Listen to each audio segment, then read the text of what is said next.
1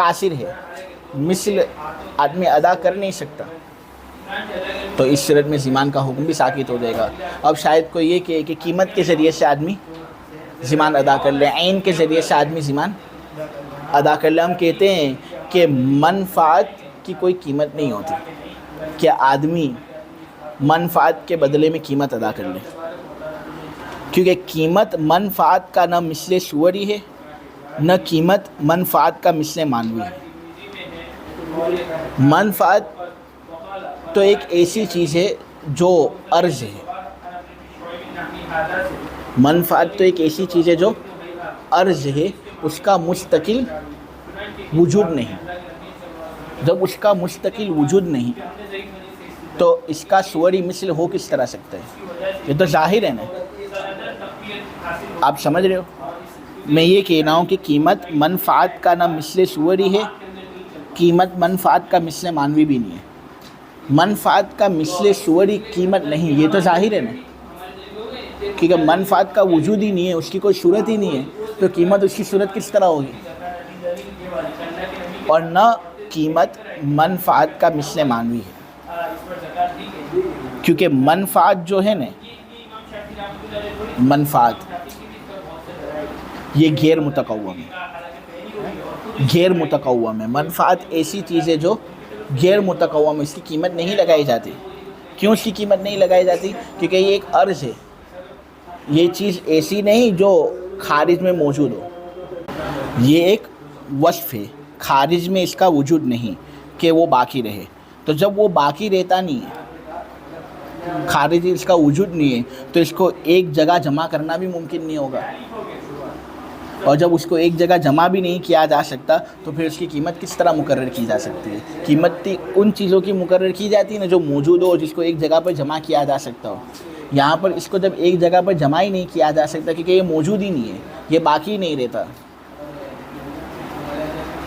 وجود ہوتا ہے ختم ہو جاتا ہے، وجود ہوتا ہے ختم ہو جاتا ہے۔ تو جب یہ باقی نہیں رہتا تو اس کو ایک جگہ پر جمع کیا نہیں جا سکتا، جب ایک جگہ پر جمع نہیں کیا جا سکتا تو اس کی قیمت نہیں لگائی جا سکتی، اور جب قیمت اس کی لگائی نہیں جا سکتی تو ہم قیمت کو منفعت کا مثل کس طرح سکتے ہیں، اور ضمان کو قیمت کی شکل میں ہم ادا کس طرح کروا سکتے ہیں؟ قیمت کی شکل میں ضمان نہیں آ سکتا، کہ قیمت ضمان ان چیزوں کا ہوتا ہے جو مال متقوم ہو۔ جب یہ مال متقوم ہے ہی نہیں، مال غیر متقوم ہے، تو ضمان قیمت کے ذریعے سے ادا کرنا ایک خلاف عقل بات ہوگی۔ خلاصہ یہ نکلا کہ جب کوئی آدمی منفعت تلف کرے نا، تو منفعت تلف کرنے کا کوئی مثل ہی نہیں ہے، نہ مثل صوری ہے، نہ اس کا کوئی مثل معنوی ہے، کوئی قیمت بھی نہیں ہے کہ ہم اس قیمت کے ذریعے سے منفعت کی برابری کریں۔ منفعت کی برابری ہو نہیں سکتی، حالانکہ ضمان کے اندر برابری کا ہونا بہت ضروری ہے، جیسے کہ قرآن سے یہ بات ثابت ہے، فَاعْتَدُوا عَلَيْهِ بِمِثْلِ مَا اعْتَدَىٰ عَلَيْكُمْ وَجَزَاءُ سَيِّئَةٍ سَيِّئَةٌ مِثْلُهَا۔ تو ضمان میں برابری ضروری ہے۔ جب یہاں پر قیمت میں منفعت کی برابری نہیں ہو رہی، نہ مثل صوری کے ذریعے سے منفعت کی برابری ہو رہی ہے، تو اب آدمی قضا منفعت کی کر ہی نہیں سکتا۔ جب آدمی قضا ہی سے عاجز ہے تو بندے سے قضا کا حکم ساقط ہو جائے گا، لیکن بندہ یہ نہ سمجھے کہ وہ گناہ بھی اس سے دور ہو گیا، نہیں، گناہ تو اس کو ملے گا، اور اس گناہ کو ختم کرنے کے لیے اس کو صاحب حق کے پاس جانا ضروری ہے اور اس سے معافی مانگنا ضروری ہے۔ اگر وہ معاف کر دے گا تو انشاءاللہ اللہ تبارک و تعالیٰ سے اس بات کی امید کی جاتی ہے کہ اللہ اس کو معاف کر دے گا۔ اللہ بڑا بخشنے والا، بڑا مہربان ہے۔ یہ جو مسئلہ میں نے آپ کے سامنے بیان کیا نا، یہ امام شافعی رحمۃ اللہ علیہ سے الگ تھلگ مسئلہ ہے۔ امام شافعی رحمۃ اللہ علیہ کے نزدیک منافع متقوم ہے، امام شافعی رحمۃ اللہ علیہ کے نزدیک منافع متقوم ہے، یعنی ان کی قیمت نکالی جا سکتی ہے۔ جب ایسا معاملہ ہے تو امام شافعی عقد اجارے پر اس مسئلے کو قیاس کریں گے اور یہ بات ثابت کریں گے کہ غاصب نے شیء مغصوب سے منفعت حاصل کی اور اس نے اس شیء مغصوب کے منفعت طلب کیے، تو مالک کو جب وہ شیء مغصوب حوالے کرے گا تو اس پر منفعت کو طلب کرنے کی وجہ سے ضمان آئے گا۔ امام شافعی رحمۃ اللہ علیہ کا نظریہ یہ ہے وہ کہتے ہیں کہ یہاں پر منفعت جو اس نے تلف کیے نا اس کی کوئی بھی قیمت عرف کو مد نظر رکھتے ہوئے لگائی جائے گی اور وہ قیمت ادا کرنا غاصب پر ضروری ہوگا۔ وہ عقد اجارے پر اس کو قیاس کرتے ہیں، کہتے ہیں کہ دیکھو آدمی کرایہ کا سودا کرتا ہے، آپ کو معلوم ہے، آپ نے قدوری کے اندر یہ مسئلہ پڑھا ہے، ہو سکتا ہے کہ ہدایہ کے اندر بھی شاید یہ مسئلہ پڑھا ہو کہ آدمی کرایہ کا سودا کر سکتا ہے نا۔ کرایہ کے اندر کیا ہوتا ہے؟ منفعت کے بدلے میں رقم دی جاتی ہے، تو یہاں پر کیا منفعت کو متقوم نہیں بنایا گیا؟ جب کرائے کے اندر منفعت متقوم ہو رہا ہے تو اس مسئلے کے اندر بھی ہوگا۔ جب کوئی آدمی ایک مستقل گھر خرید نہ سکتا ہو تو وہ گھر کو کرایہ پر لے گا، گھر کو استعمال کرے گا، وہ گھر اس کا نہیں ہوگا، وہ تو مالک کا ہوگا۔ وہ اس گھر کو استعمال کرے گا اور ہر مہینے اس کا کرایہ ادا کرے گا، یعنی جو منفعت اس نے اس گھر کی حاصل کی وہ اس کے بدلے میں رقم دے رہا ہے یا نہیں؟ تو یہاں پر منفعت کے بدلے میں رقم دی جا رہی ہے، معلومہ منفعت متقوم ہے۔ آدمی دکان خود خرید نہیں سکتا، مارکیٹ کے اندر جاتا ہے، صورت کا مارکیٹ، تو دکانیں 50 لاکھ 60 لاکھ کروڑ روپے کی ملتی ہے، آدمی افورڈ نہیں کر سکتا اس کو، تو وہ دکان کرایہ پہ لے گا۔ غریب آدمی کا بھی خیال رکھنا ہے نا، تو آدمی جب دکان کرایہ پر لیتا ہے تو دکان کی منفعت وہ حاصل کرتا ہے، حالانکہ وہ دکان اس کی نہیں ہوتی، اور اس منفعت کے بدلے میں وہ مالک کو قیمت دیتا ہے، تو منفعت متقوم ہوئے۔ جب منفعت کرائے کے سودے میں متقوم ہو رہے ہیں تو اس مسئلے کے اندر بھی جب غاصب نے شیء مغصوب سے منفعت حاصل کیے اور منفعت اس نے طلب کیے اور اس کو تلف کیے، تو اس صورت میں اس منفعت کا ضمان اس پر آئے گا، قیمت لگائی جائے گی، قیمت غاصب کو ادا کرنا ضروری ہوگا۔ یہ امام شافعی کا نظریہ ہے۔ احناف کہتے ہیں کہ ضمان کا سبب غصب ہے۔ احناف کہتے ہیں ضمان کا سبب غصب ہے۔ ضمان کیوں آدمی پر آ رہا ہے؟ کیونکہ اس نے غصب کیا، اگر غصب نہ کیا ہوتا تو ضمان بھی اس پر نہ آتا، لیکن اس نے غصب کیا، اس سے ضمان اس پر آ رہے۔ اور منافع میں غصب ہونے کی صلاحیت نہیں، منفعت کے اندر غصب ہونے کی صلاحیت نہیں۔ منفعت ایک ایسی چیز نہیں ہے جس کا وجود ہو کہ آدمی اس کو چھین لے، منفعت کو کوئی چھین نہیں سکتا، وہ تو ایک عرض ہے جس کی بقا مشکل ہوتی ہے، اس کو یکجا جمع بھی نہیں کیا جا سکتا۔ تو جب وہ چیز ایسی ہے کہ اس کی بقا ہی نہیں ہوتی تو اس کو آدمی چھین کس طرح سکتا ہے؟ حالانکہ چھینا تو ان چیزوں کو جاتا ہے جو محسوس ہو، جن کو محسوس کیا جاتا ہو، جو باقی رہتی ہوں، جو موجود ہوتی ہوں۔ تو ضمان کا سبب غصب ہے، اور منافع میں غصب ہونے کی صلاحیت جب ہے ہی نہیں، تو جب سبب موجود نہیں تو مسبب اور ضمان کا وجود کس طرح ہو سکتا ہے؟ جب غصب موجود نہیں تو جب غصب کا نتیجہ ضمان ہے، مسبب ہے، وہ کس طرح منافع کا ہو سکتا ہے؟ اس لیے منافع کا کوئی ضمان نہیں ہوگا۔ یہ امام ابو حنیفہ رحمۃ اللہ علیہ کا نظریہ۔ اب رہا عقد اجارے کا مسئلہ کہ ہم بھی تو کرائے کے سودے کو جائز ہی کہتے ہیں نا، تو کیا تو یہاں پر کیا منفعت متقوم نہیں ہو رہی ہے؟ تو یہاں پر کیوں ہو رہی ہے؟ اور اس مسئلے کے اندر جب ضمان کی بات آتی ہے تو ہم اس کا اعتبار نہیں کرتے، اس کو غیر متقوم مانتے ہیں۔ تو رہا عقد اجارے کا مسئلہ، تو قیاس کا تقاضا عقد اجارے کے اندر بھی یہی ہے، آپ لوگوں نے پڑھ لیا ہوگا کہ یہ عقد صحیح نہیں ہونا چاہیے۔ قیاس کو اگر ہم دیکھیں اور قیاس ہی کو اگر ہم بنیاد بنائیں تو عقد اجارہ ناجائز ہونا چاہیے، کیونکہ اس کے اندر آدمی منفعت وصول کر رہے اور بدلے میں منفعت کی قیمت دے رہا ہے، حالانکہ منفعت کی قیمت متعین نہیں کی جا سکتی۔ کیوں متعین نہیں کی جا سکتی؟ کیونکہ منفعت عرض ہے، عرض باقی نہیں رہتا، لہٰذا اس کو ایک جگہ جمع نہیں کیا جا سکتا۔ جب ایک جگہ جمع نہیں کیا جا سکتا تو اس کی قیمت نہیں نکالی جا سکتی، تو جب قیمت اس کی نکالی نہیں جا سکتی تو آدمی منفعت کے بدلے میں قیمت مالک کو دے کس طرح رہا ہے؟ تو قیاس کا تقاضا یہی ہے کہ عقد اجارہ ناجائز ہو، لیکن ہم نے لوگوں کی ضرورت کو مد نظر رکھتے ہوئے استحساناً عقد اجارہ کو جائز قرار دیا۔ کرائے کے سودے کو ہم نے لوگوں کی ضرورت کو مد نظر رکھتے ہوئے استحساناً جائز قرار دیا۔ الضرورت تبیح المحظورات، قاعدہ پڑھا ہوگا کہ ضرورت ممنوع چیزوں کو بھی مباح کر دیتی ہے۔ ارے ضرورت کے وقت تو آدمی پیشاب بھی پی سکتا ہے نا، ضرورت کے وقت تو خنزیر کا گوشت بھی کھا سکتے ہیں۔ تو الضرورت تبیح المحظورات، قیاس اگرچہ اس عقد کو ناجائز کہتا ہے لیکن ضرورت کی وجہ سے استحسان ہم اس عقد کو جائز کہیں گے۔ ضرورت کیا ہے معلوم ہے؟ ضرورت لوگوں کی غریبی ہے۔ لوگ کتنے غریب ہوتے ہیں؟ ہر آدمی کے اندر کیا یہ صلاحیت ہوگی کہ وہ مکان ذاتی خریدے؟ کیا ہر آدمی کے اندر یہ صلاحیت ہوگی کہ وہ ذاتی دکان خریدے؟ کیا ہر آدمی کے اندر صلاحیت ہوگی کہ ہر چیز کو وہ فقط ذاتی اعتبار سے لے لے؟ ہر آدمی کے اندر یہ صلاحیتیں نہیں ہوتی بھائی، بہت مہنگائی بڑھ گئی ہے۔ غریب لوگ اگر ہم ان کے لیے عقد اجارہ کو جائز قرار نہیں دیں گے تو یہ کہاں جائیں گے؟ یہ دکان دھندا کس طرح کریں گے؟ یہ کہاں رہیں گے؟ ان کے لیے ضروری ہے کہ ہم عقد اجارہ کو جائز قرار دیں کہ اگرچہ ان کے اندر مکان اور دکان کو خریدنے کی صلاحیت نہیں لیکن کرایہ بھرنے کی تو صلاحیت ہے، وہ اس کو کرایہ پر لے سکتے ہیں، مہینہ مہینہ کرایہ ادا کر سکتے ہیں۔ تو اس ضرورت کی وجہ سے ہم نے اس عقد کو جائز قرار دیا۔ اور ہم کیوں اس کو جائز قرار نہ دیں جبکہ اس کا جواز تو قرآن سے بھی ثابت ہے، حدیث سے بھی ثابت ہے اور اجماع امت سے بھی ثابت ہے۔ اجماع امت سے اس کا ثبوت ہے وہ تو بالکل ظاہر ہے نا، کہ آپ دیکھو کہ جتنے بھی علماء ہم کو ملتے ہیں وہ کرائے کے سودے کو جائز قرار دیتے ہیں۔ صحابہ کے زمانے سے لے کر ہمارے زمانے تک بغیر نکیر کے کرائے کا سودا ہو رہا ہے، یہ اجماع ہوا۔